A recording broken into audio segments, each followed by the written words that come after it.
Welcome back to the Bruce Poinsette Show. I got Donovan Scribes here with me for a B Block segment, so anything can happen,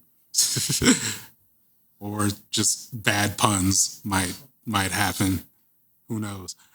Anyways, we do stuff in the suburbs, we do stuff in the nonprofit world, and I feel like we noticed a little trend over these last 2 years since the crescendo of the, for lack of better terms, the George Floyd protests, and it's kind of, you see a lot of white people, a lot of white allies, or at least people who fashion themselves as white allies. They're getting tired.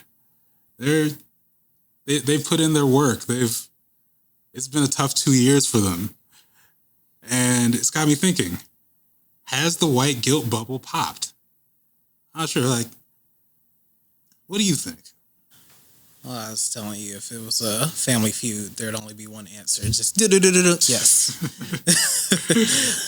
So I feel like, it's, if you really think about the totality of the George Floyd uprisings, it hasn't even been a full 2 years since those came to an end, and still people, it feels like, are all right, we put this little thing in place, we put this equity in place, or we put these dollars out, or we had this conversation. So it's been interesting, like you said, even with the work we both do in the suburbs, for all the time that Oregon Episcopal School, where I went to school, it's in the suburbs, one of the, best schools in the state of Oregon. And just trying to get a screening of a film that deals with Black girl in suburbia, and have a conversation about investment from this institution that has a lot of money tied up in it, not just through its actual assets, but where your alumni end up going to school, where they, spend money with each other, all of these things. Just having a conversation about how it relates not only to the experience that your students, when they come here, are having, but how it relates to the isolation that your institution has from the broader community, and how that is a part of racism. Just got rejected. I'm frustrated with that. It's freshly on my mind, but just thinking about when those protests happened, we are, was having these town halls about anti-Blackness. And I remember before the town hall even happened, some of the students there had put together a statement, and basically said, at the end of the day, we're not even sure if OES should be recruiting Black students until there's some, very intense work done to rectify the culture of the school. And it's not like a just all out lashing on the school. It is just saying,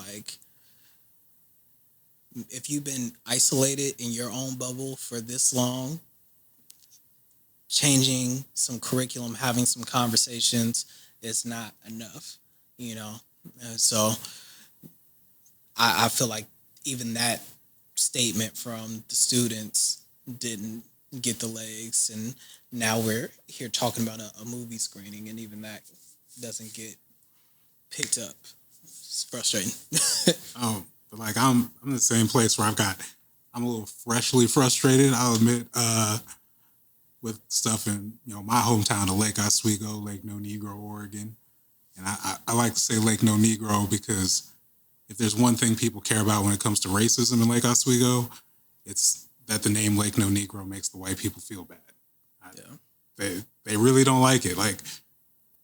As far as the plight of, actual Black people, it's here or there.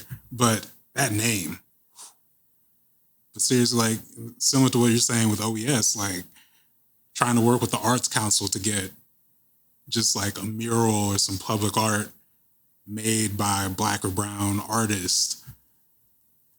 It's if they could find every way, I won't get into all the details. Let's just say after like a 3-year period of trying to do something to, one, bring in more art, two, make the town just less sterile looking. We have to fight on that. With the school district, we literally just a few days ago, we had a student panel on student resource or school resource officers, and we had the students talk about they had participated in the focus groups that the school district held. And they all said, across the board, students had negative views of SROs. They wanted them out of the schools. When the report came out, the consultant said that students were neutral. Survey says that's a lie. But nonetheless, we had the superintendent on the call talking about how it's fine. They made their decision. She never actually specified why they decided to keep them, but then she just got more visibly annoyed and, starts rolling her eyes at us asking reasonable questions like, the school just did an equity audit, which, I actually advocated for however many years ago. And I was just curious, were SROs in this equity audit? No. Weird. If we're talking about, again, plight of black and brown students, and one of the number one, if not number two complaints is the cops in schools. So it's weird how that doesn't happen. But again, this is, it's the white guilt bubble. They perform, because really what we're talking about is just barely doing anything. Right. Like working up the energy, working up the nerve to hold a conversation, not change a policy, not do anything. Just do almost the bare minimum. Pretend like you care. And it's like after 2 years, they're tired. They've put in, like, I'm not sure if you've seen this, but like it's not just the passive aggressive. People are getting indignant about about how much they don't want to do anymore. And I'd say it's a surprise, but I definitely remember, telling especially young people, in 2020 who were really excited about all the attention this was getting, temper it. Right. Like, I hate to tell you how this story ends, but that attention, that spirit, it doesn't hold. You get people who participated, maybe, then they'll drop off. Then maybe they'll like run for office years later and show you pictures of all the marches they were in to tell you they're serious. I love you, Bernie, but that was weird. Anyways, it's this wild thing, like I said, especially with young people, where you have, like, in the suburbs, people operating like 2 speeds with kids of color. They either pat you on the head or they pretend like you don't exist. And if you weren't like an exceptional athlete, or at least a successful athlete, you probably haven't experienced that pat on the head until 2020. So it's just people operating on like this deficit model and with no expectations, saying, oh my God, I've never been even validated in this way before. Times are really going to change. And then, of course, we get to 2020, we get to 2022, and it's back to normal. It is business as usual. Right. It's not to keep ranting on, again, we both got like fresh stuff in this, but and I might dedicate a whole B-Box segment to just LO because they just do fun things. But I mean, they changed. Like, they used to have kind of a DEI department. They had the DEI director that they then demoted, and then had a director again that they then moved to another position. So there's actually no one working in the DEI department. And then I found out, actually, they even changed the name of the DEI department to a culture of belonging. Now, I'm not sure what comes to your mind when you think, DEI, cultural belonging. But I hear, oh, yeah, that whole diversity thing's a little hard. Yeah.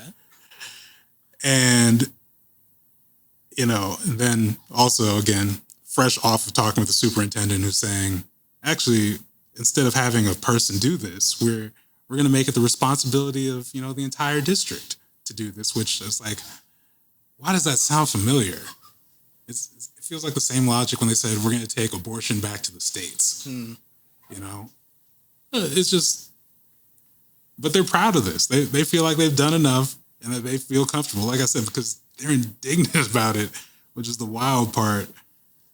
And yeah, I'm ranting off here, but again, it's fresh. Yeah, for me, I look at, not that everything comes down to money, but just with this alone, you think about an institution that happens to be almost as old as the state of Oregon, and then you think about the history of the state of Oregon, said not only let's exclude black people from being here and other groups of people, but let's exclude black people from being here. Let's exclude black people from owning land. Let's exclude black people from doing any commerce in this state. And then you have an institution that happens to be basically as old as that. And then the demographics of that institution happen to be majority white, and then happens to have a lot of wealth tied up in it. Maybe it doesn't have a harsh history in terms of saying no black people allowed in the halls and all of those things. Maybe it doesn't. But what it definitely does have is a whole lot of benefit from the system that said, whites get to do what they want in this state. And that happens to be OES. And just having a basic conversation like, look, the historical black college that I went to that is considered Black Ivy League, Fisk, that school happened, at least at a time, I don't know what it is today, happened to have less financial endowment than OES. Happened to have less. Maybe think about moving a significant amount of your resources and putting it into the black community without expectation of a return in terms of people sitting on your committees, people doing, anything to come present to you all, anything, but just to create a natural relationship, and then over time, maybe those things build out to more.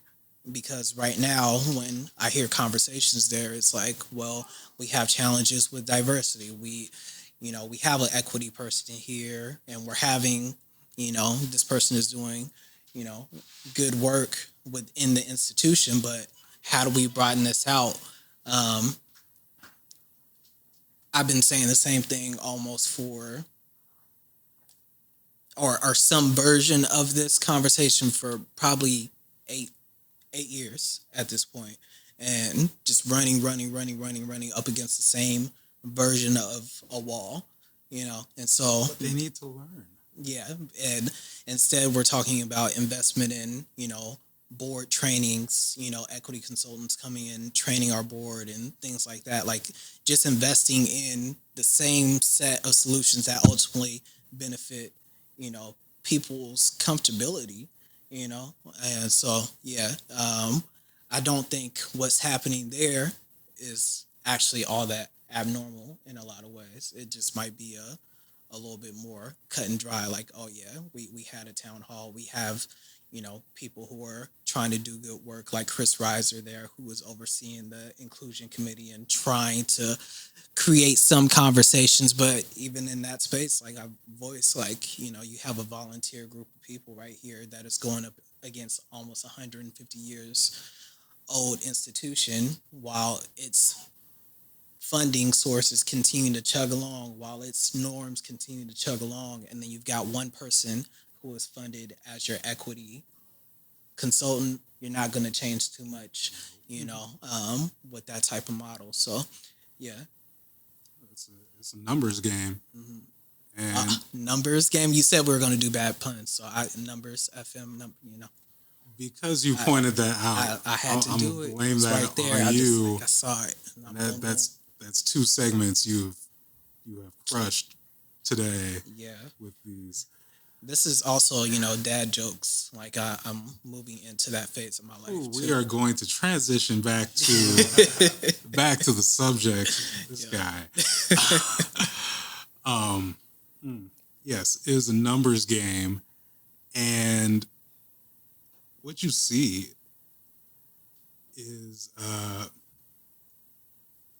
hate those dad jokes. Like you might have actually like ruined my train of thought. Hey man, dad jokes, they require like a lot of critical thinking too. That's part of your thinking about, man, how did you get so many layers so quickly? Yeah. I feel like I'm being like, Zoe is over here looking at me all weird. You are. Oh God, you're the worst. Ado, please keep this in. No. But yeah, when we talk about numbers, I do think about if all this stuff is left up to the institutions, we keep getting the same results. Yeah. They, if they have any kind of like DEI support, it's usually one person who they usually don't pay enough, definitely don't provide support and resources for, never mind like actually setting up departments. But also, like in the case of LO, where you don't even have that, and it's spread out throughout the entire district, what does that mean? Oh, it's up to the same teachers and staff who were doing racist stuff before that had students speaking out, and you have the superintendent, school board basically paying their friends to host these TI workshops and trainings that no one listens to if there's good information to be there to begin with. So it comes down to the community, and I'm going to make what is probably a hopeless plea here, but I'm going to try it again because, again, I'm fresh off this SRO discussion where you have students talking about how they're being harmed, and then you have a school district being like, well, we decided to keep doing this, and you have white allies saying, they're doing the calculation of like, well, what's the middle ground? Where can we compromise? Well, what if we had more cops of color? Would that do it? No. So, again, I'll make a hopeless plea to the allies out there and say, 1, neutrality is not a virtue. You look into all the cameras. Neutrality is not a virtue. It is definitely not allyship. Like, this stuff is uncomfortable. Oh well, do you stand with people or not? Are you going to actually do something or not? Because the young people especially need your help.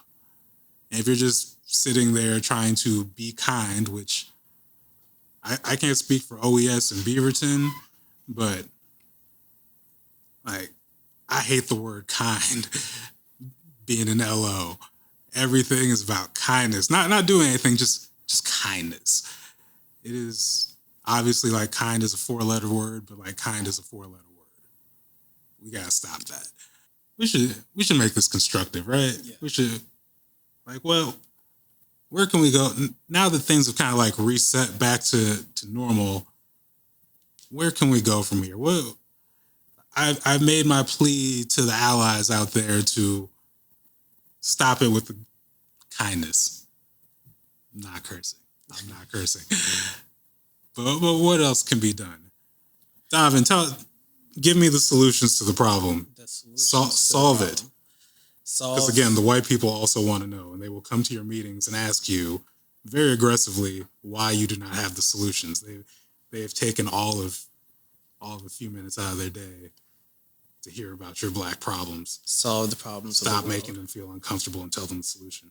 All right. Well, number 1 is come to the Kids Outside Festival, August 26th, 6:30 to 8:30 at George Park. It's going to be a shame if this like runs after that. Well, and if it does run after this, help us with the Kids Outside as an entity. Help us invest in this park. Help us with whether it's data collection, whether it's showing up to help us with outreach, whether it's whatever we may need help with.